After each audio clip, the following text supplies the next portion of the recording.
RiNo used to be a cheap place to start a business, but our growing Colorado is now pricing out those same shops. Now, popular Denver-based cidery says property taxes have increased nearly 300% in 4 years, so they're out. Denver 7's Ivan Rodriguez spoke with the owners about where they're going to get more for their money. Ivan? Tom, Jacqueline, Squared Ciders says they had plans on growing and expanding their business, but because of that increase in taxes, they found another reason to look elsewhere. Now, after years in RiNo, they're moving to the town of Penrose. Fork shift to the left.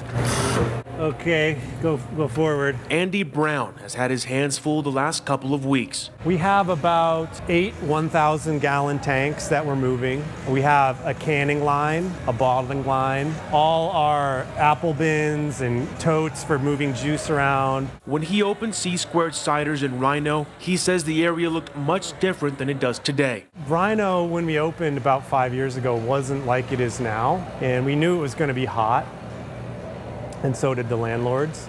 But we didn't know how much taxes were going to rise in the area. Andy says the nearly 300% property tax increase was putting a burden on the future of the business he started from the ground up. In rough numbers, the property value of this building probably went from about $2 million to about $6 million. It's become increasingly difficult for new people who move here to buy a house, for people to afford their rents, to drive across town on Friday afternoon. Andy searched for a new home for Squared Ciders to grow and found land in Penrose, about 40 minutes south of Colorado Springs. There, he will be able to grow his own apples and produce cider on site. When I saw the place for sale, I just saw the potential. And the price difference is significant. So we will save about $150,000 a year just in rent alone.